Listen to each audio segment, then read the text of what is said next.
নমস্কার বন্ধুরা, সবাই কেমন আছেন? আশা করি সবাই ভালো আছেন। মৌসুমি সরকার বিশ্বাস চ্যানেলে আপনাদের সবাইকে স্বাগত। আজ আমি আপনাদের সাথে শেয়ার করব কিভাবে পারফেক্ট তেলের পিঠার রেসিপি বানাবেন তার রেসিপি।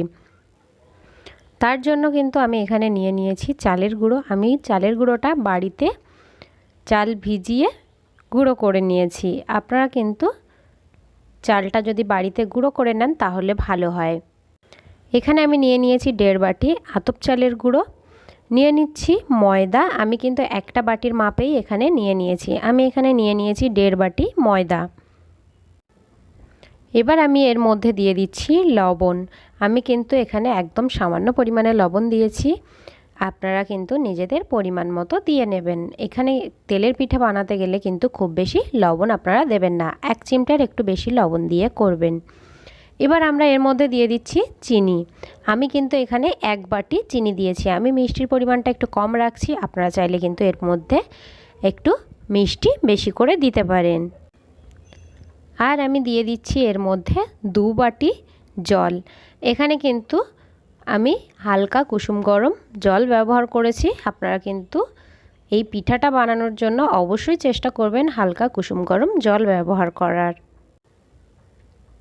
দেখুন আমি কিন্তু ব্যাটারটা মেখে নিয়েছি। আমার ব্যাটারটা ঠিক এই রকম হয়েছে।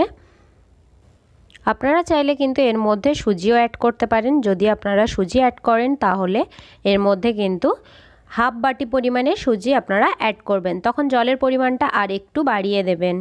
10 মিনিটের জন্য এটাকে ঢেকে দিচ্ছি। ততক্ষণে আমরা এখানে একটা কড়াই বসিয়ে দিয়েছি। কড়াইতে দিয়ে দিয়েছি ভাজার জন্য সাদা তেল। আপনারা কিন্তু ভাজার জন্য অবশ্যই সাদা তেল ব্যবহার করবেন।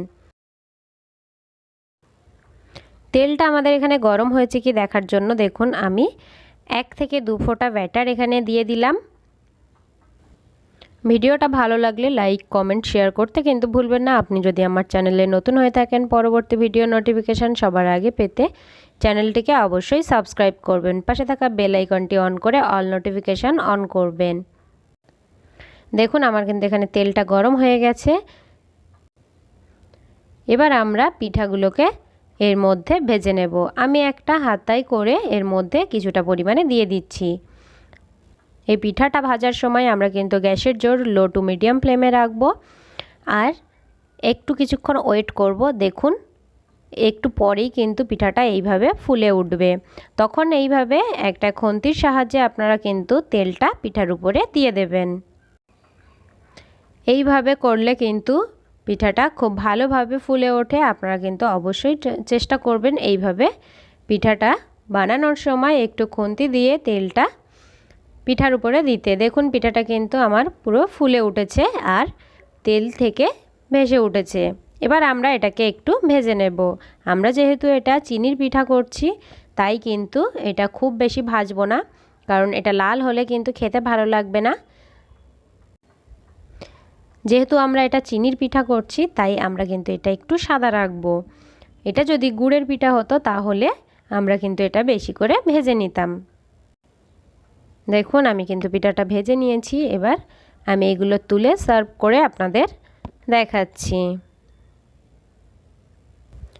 আপনারা কিন্তু এইভাবে বাড়িতে খুবই সহজে বানিয়ে ফেলতে পারেন তেলের পিঠার রেসিপি। আপনারা কিন্তু অবশ্যই ট্রাই করবেন আর আমাকে কমেন্ট করে বলবেন কেমন হয়েছে। সবাই খুব ভালো থাকবেন।